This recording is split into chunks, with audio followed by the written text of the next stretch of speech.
Good evening, and welcome to the Cory Doctorow podcast. I'm Cory Doctorow, and I'm reading you my story 0wnz0red, as originally published on Salon and subsequently reprinted in my short story collection, A Place So Foreign and Eight More. I get a lot of email from folks who want to figure out how they can thank me for this podcast. Sometimes they offer to send me money. That's a very generous impetus, and I certainly don't want to discourage it. But I'm pretty skeptical about taking little donations from readers. It seems to me that for the most part, that's going to add up to kind of money enough to buy lunch every now and again. I don't really feel like I've got any problem buying lunch. I'm just, I never feel cash strapped for small sums of money. I'd love to get enough money to like buy a house in London, but enough money to pick up lunch, it doesn't make a huge difference to me one way or another. But I'll tell you, there is one thing that makes a gigantic difference to me, and that's to have people who really like my work promote it to their friends and family and to the internet at large. So if you really like this podcast and you want to thank me in some way, there are a couple of ways you can do it. And I'm not saying you have to do this. I'm perfectly happy to have you just enjoy this podcast for what it is. But if you're looking for something nice to do for me, you can buy a copy of the book that this short story appears in, A Place So Foreign and Eight More. And if you have a copy, you can buy one for a friend. There's nothing like getting a book from a friend with a recommendation that says, I read this book, I loved it, I think you'll love it too. It's probably the most powerful way to get a book into someone's hand and to get them to read it. If you don't feel like buying a copy of the book, but you've read it and you want to say something nice about it, you can post something about it to your blog, or better yet, post it to your blog and then post it on the Amazon page for the book. Because again, I can't think of anything that sells books better than reviews by readers saying in their own words why they like the book. So, again, I'm not saying you have to do this, but if you are looking for a way to thank me, don't send me money. Just tell people how much you like this stuff, because that turns into more book sales, which gets me bigger advances on my next book. It gets me more paid speaking engagements, more consulting opportunities, more licensing and translation deals, and all that stuff. It's so much more useful than just a few dollars, and it just keeps on giving and giving and giving, especially something like a review on Amazon, which will just keep happening. So a couple of interesting things happening this week. On Tuesday, Michael Ayers, Toshiba's digital rights management negotiator, is going to be coming to my class at the University of Southern California. And Tuesday night at 7 p.m., he's giving a public talk that I hope you'll attend if you're a Los Angelino or if you're in the neighborhood. He'll be giving this public talk at 7 p.m. at the Annenberg School on campus at USC on Watt Way. The other interesting thing is we've started a Boing Boing podcast. At least we've just recorded issue 0 of it, the pilot, and I've just finished editing it, and I'm going to see about getting it uploaded somewhere and sorted out in the next couple hours or maybe tomorrow. And so listen for that too. I think I might fold it into this podcast stream for the first couple episodes so that people who are subscribed to this will get it. So that's the news. And without any more preamble, here comes part 3 of 0wnz0red. The text came first, to wire Liam up. The new bug in his system broadened his already exhaustive survey of the ways in which the human body can hurt. He squeezed his eyes tight against the morphine rush and lazily considered the possibility of rerouting pain to a sort of dull tickle. The techs were familiar valley dwellers, portly and bedecked with multi-tools and cellular gear and wireless PDAs. They handled him like spoiled meat, with gloves and wrinkled noses, and talked shop over his head to one another. Colonel Gonzalez supervised, occasionally stepping away to liaise with the hospital's ineffectual medical staff. A week of this. A week of feeling like his spine was working its way out of his asshole. A week of rough latex hands and hacker jargon, and he was wheeled into a semi-private room, surrounded by louche oatmeal-colored commodity PCs. No keyboards or mice, lest he get the urge to tinker. The other bed was occupied by Joey, another Silicon Valley needle freak, a heroin addict who'd been a design engineer for Apple, figuring out how to cram commodity hardware into stylish gumdrop boxen. Joey and Liam crooked conversation between them when they were both lucid and alone. Liam always knew when Joey was awake by the wet hacking coughs he wrenched out of his pneumonia-riddled lungs. Alone together, ignored by the mad scientists who were hacking their bodies, they struck up a weak and hallucinogenic camaraderie. "I'm not going to sleep," Joey said in one timeless twilight. "So don't sleep, shit," Liam said. "No, I mean ever. Sleep, it's like a third of your life, 20, 30 years. What's it good for? It resets a bunch of switches, gives your brain a chance to sort through its buffers, a little oxygenation for your tissues. That stuff can all take place while you're doing whatever you feel like doing, hiking in the hills or getting laid. Make 'em into cron jobs and nice 'em down to the point where they just grab idle cycles and do their work incrementally." "You're crazy. I like to sleep," Liam said. "Not me. I've slept enough in this joint, been on the knot enough. I never want to sleep another minute. We're getting another chance. I'm not wasting a minute of it." Despite the braveness of his words, he sounded like he was half asleep already. "Well, that'll make them happy. All part of a good super soldier, you know." "Now who's crazy?" "You don't believe it? They're just getting our junky asses back online so they can learn enough from us to field some mean, lean, heavily modified fighting machines. And then they snuff us. You told me this morning. Yesterday? I still don't believe it. Even if you're right about why they're doing this, they're still going to want us around so they can monitor the long-term effects." "I hope you're right." "You know I am." Liam stared at the ceiling until he heard Joey's wet snores. Then he closed his eyes and waited for the fever dreams. Joey went critical the next day. One minute he was snoring away in bed while Liam watched a daytime soap with headphones.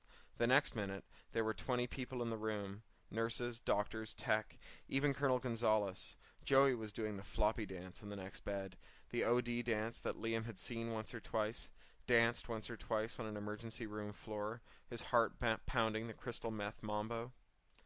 Someone backhanded Liam's TV and it slid away on its articulated arm and yanked the headphones off his head, ripping open the scabs of the slowly healing sores on his ears. Liam stifled a yelp and listened to the splashing sounds of all those people standing ankle-deep of something pink and bad-smelling, and Liam realized it was watery blood, and he pitched forward, and his empty stomach spasmed, trying to send up some bile or mucus, clicking on empty. Colonel Gonzalez slapped out some orders, and 2 techs abandoned their fretting over one of their computers, yanked free a tangle of roll-up rubberized keyboards and trackballs and USB cables, piled them on the side of Liam's gurney, snapped up the guardrails, and wheeled him out of the room. They crashed through a series of doors before hitting a badge point. One tech thought he'd left his badge back in the room on its lanyard. He hadn't. He dropped it on the gurney, and Liam had slipped it under the sheets. The other one wasn't sure if his was in one of his many pockets. As they frisked themselves, Liam stole his skeletal hand out from under the covers, a hand all tracked out with collapsed IV veins and yellowing fingernails, a claw of a hand. The claw shook as Liam guided it to a keyboard, stole it under the covers, and rolled it under the loose meat of his thigh. "Need to know," Liam said, spitting the words at Colonel Gonzalez. "If I don't need to know what happened to Joey, who the fuck does?" "You're not a medical professional, Liam. You're also not cleared. What happened to Joey was an isolated incident. Nothing to worry about." "Horse shit! You can tell me what happened to Joey or not, but I'll find out, you goddamn betcha." The colonel sighed and wiped his palms on his thighs. He looked like shit, his brush cuts glistening with sweat and scalp oil, his eyes bagged, and his youthful face made old with exhaustion lines. It had been 2 hours since Joey had gone critical. 2 hours of lying still with a keyboard nestled under his thigh, on the gurney in a locked room, until they came for him again. "I have a lot of work to do yet, Liam. I came to see you as a courtesy, but I'm afraid that courtesy is at a close." He stood. "Hey," Liam croaked after him, "give me a fucking cigarette, will you?" Once the colonel was gone, Liam had the run of the room. They'd mopped it out and disinfected it and sent Joey's corpse to an Area 51 Black Ops morgue for gruesome autopsy, and there was only half as much hardware remaining it, all of it plugged into the hard pucker skin on the back of Liam's neck. Cautiously, Liam turned himself so the toes of one foot touched the ground. Knuckling his toes, he pushed off towards the computers, the gurney's wheels squeaking.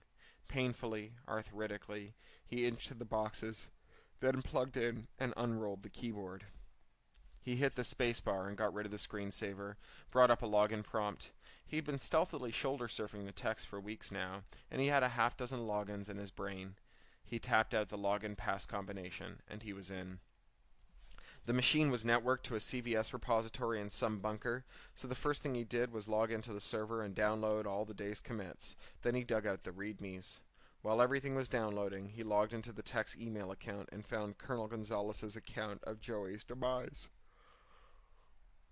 It was encrypted with the group's shared key as well as the text key, but Liam had shoulder surfed both, and after 3 tries he had clear text on the screen. Hydrostatic shock. The membranes of all of Joey's cells had ruptured simultaneously, so that he'd essentially burst like a bag of semi-liquid jello. Preliminary indications were that the antiviral cellular modifications had gone awry due to some idiosyncrasy of Joey's platform, his physiology in other words, and that the fortified cell membranes had given way disastrously and simultaneously. A ghoulish giggle escaped Liam's lips. Venture capitalists like to talk about liquidity events, times in the life of a portfolio company when the investors get to cash out, acquisition and IPO basically. Liam had always joked that the VCs needed adult diapers to cope with their liquidity events, but now he had a better one. Joey had experienced the ultimate liquidity event. The giggle threatened to rise into a squeal as he contemplated a liquidity event of his own, so he swallowed it and got into the readmes and the source code. He wasn't a biotech, wasn't a medical professional, but neither were the coders who'd been working on the mods that were executing on his platform at that very moment. In their comments and data structures and readmes, they'd gone to great pains to convert medical jargon to geek speak, so that Liam was actually able to follow most of it. One thing he immediately gleaned is that his interface was modifying his cells to be virus-hardened as slowly as possible. They wanted a controlled experiment, data in every stage of the recovery, if a recovery was indeed in the cards. Liam didn't want to wait. He didn't even have to change the code. He just edited a variable in the config file and respawned the process. Where before he'd been running at a pace that would reverse the course of HIV in his body in a space of 3 weeks, he was now set to be done in 3 hours. What the fuck? How many chances was he going to get to screw around after they figured out that he'd been tinkering? Manufacturing the curative made him famished. His body was burning a lot of calories, and after a couple of hours, he felt like he could eat the ass out of a dead bear. Whatever was happening, though. He felt the sores on his body dry up and start to slough away. He was hungry enough that he actually caught himself peeling off the scabby cornflakes and eating them. It grossed him out, but he was hungry. His only visitor that night was a nurse, who made enough noise with her trolley on the way down the hall that he had time to balance the keyboard on top of the monitor and knuckle the bed back into position. The nurse was pleased to hear that he had an appetite, and obligingly brought him a couple of supper trays. The kitchen had sent one up for poor Joey, she explained. Once Liam was satisfied that she was gone, he returned to his task with a renewed sense of urgency. No techs and no docs and no colonel for 6 hours now. There must be a shitload of paperwork and fingerprinting over Joey, but who knew how long it would last? He stuffed his face, nailing about 3,000 calories over the next 2 hours, poking through the code. Here was a routine for simulating the growth of large muscle groups. Here was one for recuperating the fine nerves. The enhanced reflexes sounded like a low-cal option, too, so he executed it. It was all betaware, but as between a liquidity event, a slow death on the palliative ward, and a chance at a quick cure, what the fuck, he'd take his chances. He was chuckling now, going through the code, learning the programmer's style and personality from their comments and variable names. He was so damned hungry, and the muscles in his back and limbs and ass and gut all felt like they were home to nests of termites. He needed more food. He gingerly peeled off the surgical tape holding on the controller and its cable. Experimentally, he stood. His inner ear twirled roller coaster for a minute or two, but then it settled down, and he was actually erect, upright. Well, both. He could cut glass with that boner. It was the first one he'd had in a year, and walking. He stole out into the hallway, experiencing a frisson of delight and then the burning ritual humiliation of any person who finds himself in a public place wearing a hospital gown. His bony ass was hanging out of the back, the cool air of the dim ward raising goose pimples on it. He stepped into the next room. It was dusky dark, the twilight of a hospital nighttime, and the two occupants were snoring in contratime. Each had it was too dark to tell, own nightstand piled high with helium balloons, Care Bears, flowers and baskets of nuts, dried fruits and chocolates. Saliva flooded Liam's mouth. He tiptoed across to each nightstand and held up the hem of his gown, then grinched the food into the pocket it made. Stealthily, he stole his way down the length of the ward, emptying fruit baskets, baskets of candy and chocolate, leftover dinner trays. By the time he returned to his room, he could hardly stand. He dumped the food out onto the bed and began to shovel it into his face, going back through the code, looking for obvious bugs, memory leaks, buffer overruns. He found several and recompiled the apps, accelerating the pace of growth in his muscles. He could actually feel himself bulking up, feel the tone creeping back into his flesh. He'd read the notes in the readmes on waste heat and the potential to denature his enzymes, so he stripped naked and soaked towels in a quiet trickle of ice water in the small sink. He kept taking breaks from his work to wring out the steaming towels that he wrapped around his body and then wet them down again. The next time he rose, his legs were springy. He parted the slats of the blinds and saw the sun rising over the distant ocean and knew it was time to hit the road, Jack. He tore loose the controller and its cable and shut down the computer. He undid the thumb screws on the back of the case and slid it away, then tugged at the sled for the hard disk until it sprang free. He ducked back out into the hall and quickly worked his way through the rooms until he found one with a change of men's clothes neatly folded on the chair. Ill-fitting tan chinos and a blue Oxford shirt, the no-cal yuppie uniform. He found a pair of too small penny loafers, too, and jammed his feet into the toes. He dressed in his room and he went through the wallet that was stuck in the pants pocket. A couple $100 worth of cash, some worthless plastic, a picture of a heavy-set wife and 3 chubby kids. He dumped all the crap out, kept the cash, and snatched up the drive sled and booted, badging out with a tech's badge. "How long have you been on the road, then?" Murray asked. His mouth tasted like an ashtray, and he had a mild case of the shakes. 4 months. I've been breaking into cars mostly, stealing laptops and selling them for cash. I got a box at the rooming house with the hard drive installed, and I've been using an e-gold account to buy little things online to help me out." "Help you out with what?" "Hacking, duh. First thing I did was reverse engineer the interface bug. I wanted a safe virus I could grow arbitrary payloads for in my body. I embedded the antiviral hardening agent in the vector. It's sexually transmissible wellness, dude. I've been barebacking my way through the skankiest crack hose in the Tenderloin, playing Patient Zero, infecting everyone with the cure." Murray sat up and his head swam. "You did what?"